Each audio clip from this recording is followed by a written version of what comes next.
Okay, ladies and gentlemen, here we are again after a short recess. Ketu, welcome to the fourth TableTalks. Yeah. And today we'd like to talk about myofascial trains, which we use a lot during our sessions in our little session room here, and you also in yours. Yeah. And yeah, it's all about connections in the body between muscle and connective tissue, and how these lines affect each other in the balance of the body, in the connections in the body. Yeah. And how we can influence that to create more harmony and more balance and heal pain. Yeah. Yeah, first let me talk a little bit about the history of myofascial trains. There's a rolfer, his name is Thomas Myers, and he was wondering about the connection between the tissues, and to do so he dissected the human body and found a relationship between 12 strings of fascia and myofascia, muscle tissue and soft tissue, connections between it and how it affects our posture. And that triggered me and us to use it in sessions. And I trained myself a long time ago with this little paper. It was on this, I still got it, it was in the book, I just found it this morning. And it was on the wall of my session room. And it helped me to understand the relationships between what I saw in the body reading of a client and how to relate it to the myofascial trains. And it's nice to study this further. We don't give you a full lecture of all the myofascial trains, but it's nice to read this book of Myers about it and study like for example the superficial backline or the superficial front line, how it relates. These two obviously have a relationship with each other. If people are more or less having a lot of tension in the front of their bodies, then if you release that, then it has an effect also on the backline. Yeah. And that's, if you start to understand this work, then you can do miracle sessions with people. Mm-hmm. Yeah, with the body reading you can see if somebody's turned, you get an idea of which line is tight and which line is pulling and which line is maybe too weak, and the relationship between the lines. Yeah, you're talking about turns. This is what happens when they are turned. The spiral line. Probably. And also this explains also what often happens when you're working with somebody on the table, and you work on a certain spot and they will feel it somewhere else in the body. Yeah, that's funny. Yeah. Yeah. And also because we are myofascial energetic release therapists, and our trick is to release energy from spots in the body.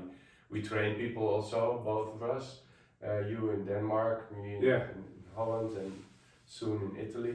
And we train people to find these spots and to release the energy from that spots, which has a couple of effects. One is the effect of a balanced, more balanced out posture, and that's what we talk about here. But the underlying holding in the fascia, in 90% of the cases, holds a lot of energy which has a relationship with the memory or an event of the life of the client at that point. Yeah. And so when you release that, then you can balance the person out in a more balanced out body. And that's why we talk about these myofascial trains today. Yeah.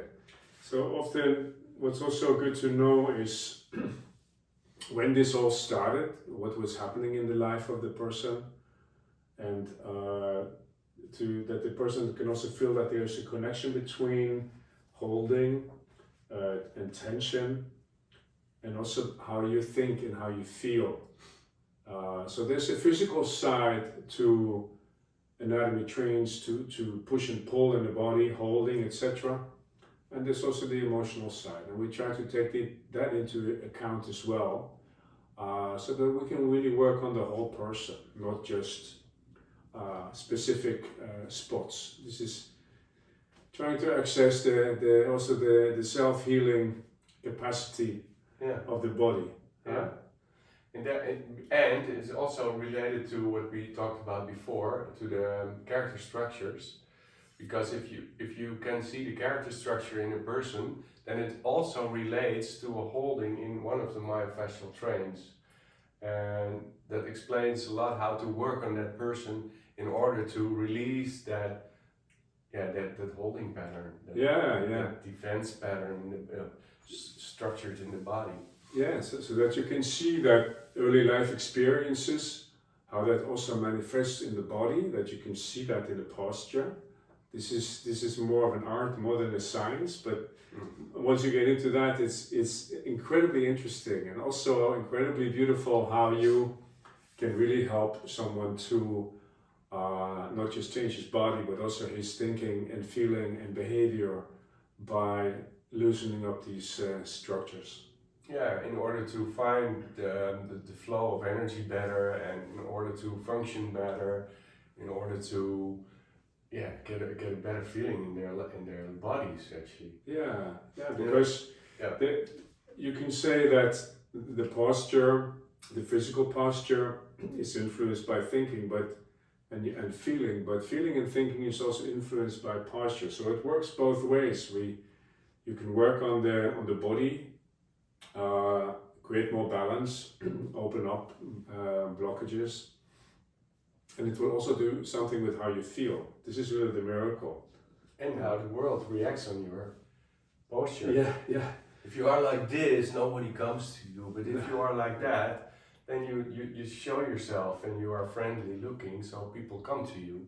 Yeah. And also other postures have other effects. Yeah, so that when you leave the session feeling more relaxed and more in your body, you will also be able to deal with people in a more relaxed way and to deal with the issues in your life in a more relaxed way. So we always encourage people to take the results of the session and really embody it and really bring it into the world. Yeah, and that's what you tell now is related to resilience. People are more resilient when they are in balance and the energy is flowing nicely. They are more resilience in social behavior, but also in their bodies, in sports and stuff like that. Yeah. They have more resilience in their function. Yeah. And to restore that, you have to work on the spasm, the myofascial spasm, which is the cramps places in the body. And to do so, you have to find the spots in the first place by looking to a person. I do always in front of the mirror. It's there, you can't see it, but it's here. And and then people look at themselves and see their posture, and then you do the session, and you guideline yourself. And in the meantime, I was looking at this paper to find the relationship to the muscle and the myofascia in order to release tension. And for example, these are the arm lines. If you find a spasm on the front side, then often there's also something happening on the back side, I found. So when you have to work the both together, and in order to open up, for example, if people are like this, for example, in order to open up this, you need to stretch out this fascia, but there's a blockage on the back side to prevent that it's opening, because it was frozen in this posture for such a long time. So you have to work both sides. And when you release this spasm on the back and you stretch out the front, then you have a structural session which makes a lot of difference in their posture. Yeah, So when you say that, I imagine the mast of a ship. You're a sailor, right? So you know a lot about ships, and there are ropes going everywhere. And if the ropes get tight on one side, then the ropes have to tighten on the other side as well. Otherwise, the mast will go this way, right? Exactly. So the body just is helping you by tightening up so that you can go upright. Yeah. But that means also when you work on one side, yes, you also need to work on the other side to create balance, to work on the agonist and the antagonist. Exactly. And the connection between them. Yeah. And sounds complicated. This gives a kind of strategy for how you can do that, how you can create balance in the body. Yeah, and flow of energy. You can restore the flow of energy back. And this is the deep front line. I use a lot. I see myself using a lot of the deep front line, actually always, because it contains the psoas muscle, and there's so much tension in the psoas muscle in people these days, because they live under a lot of stress. And actually I found that if you have a spasm or tension in the psoas muscle, it's related to the suppressed action of running away. Which brings us to this other thing we like to talk about, this fight, flight, freeze response, or foam place of being. Yeah. And it's stored in this running away muscle. I call it the running away muscle, the psoas muscle. Yeah, the stress muscle, huh? They can't run away, because if they run away, they get fired from their job. So they store this energy in this psoas muscle. Or, I don't know, if they are in the train every day and there's a lot of anger and stuff happening in the train, and they want to run away, but they can't run away because the train is driving. But you know, it starts even earlier, huh? If you imagine yourself as a young child, and there are things happening which are impossible to deal with in your family situation, there's nowhere to run. No. So all this energy that comes free from the emotion, and you cannot do something with it. It has to go somewhere. So then you store it. Yeah. In the form of latent energy, in the form of tension in the muscles, and at some point it becomes chronic. So when you at your work, when you also get stressed, you get pissed off with your boss, you also cannot go anywhere. You just do what you always do. You just store it. You store the energy somewhere. Yeah, that's that. And I'm happy that I'm able to release some of that energy with my hands on people, and I'm really happy that I do this work. That's why we like to share with the world that the power of myofascial energetic release is so big and it's so little known that it's so powerful, and that it can really help people out of this stored energy. Because you work on by working on the body, you work on the unconscious mind. This is your conscious mind. This is your unconscious mind. Exactly. So by doing that, we can really help people make contact with things which have been lost and suppressed for a long time. And with this new awareness and this new embodiment, a lot of good things can happen for people. Like really a new start, where they see that they are not fixed, they are not tied to their own patterns, but that they have choices. They have options, you know, they get the new be options. more free in their lives. Yeah, they get more options if they're freed from their holding patterns, which are basically formed also at work. If you have a problem with your boss, or if you are not happy with the work you do, then you store energy in your subconscious mind and the body. So and it stores a lot of energy there, and most of the time it's emotional based. But this is a good structure to work on people. That's really amazing. It helped me a lot to understand how people are formed. And there's also in this book, it's a nice book. There's also a lot of things about the function of the myofascial trains. And some functions are to stand up, some are to turn, to twist, and it's all intertwined. And that's the beauty of the human body, that it's all intertwined into an intellectual structure. And it's nice to work with that and to see the results. This really helps you to get a better result in your sessions. Yeah, if you understand what it's about. Yeah, and still, this is good to have as a tool, as a reference point. But I also find that every person is unique who comes into your practice. So it's really about looking very individually at the person you have in front of you, and each person will require a different approach, a different strategy, a different, very personal program, and that's also possible using this model and looking at the person in front of you, and then forgetting everything, all your techniques, all your models, and really just relating to the person.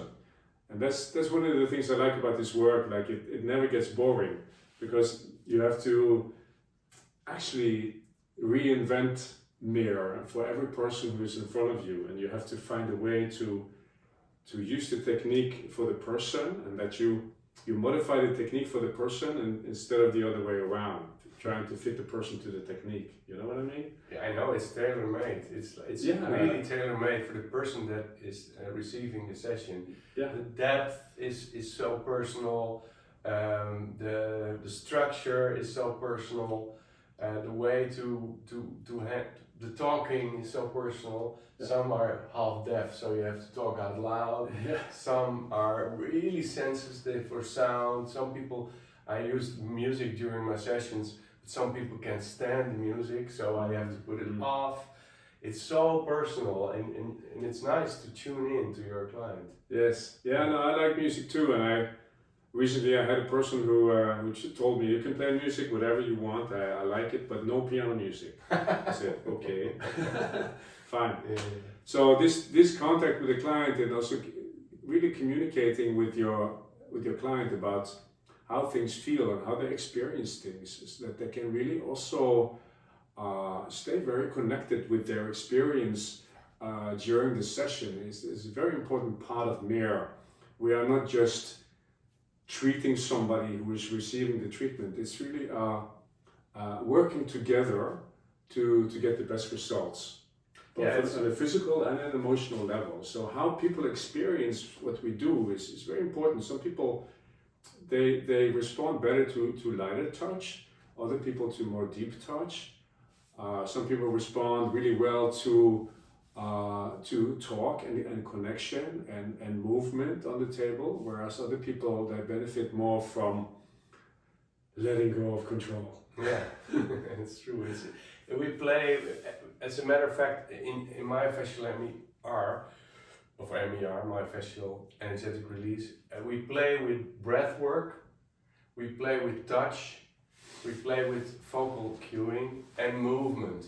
So it's 4 elements actually, and it's all tailor-made. So you have to really tune into your client to do this right, and that makes it an art.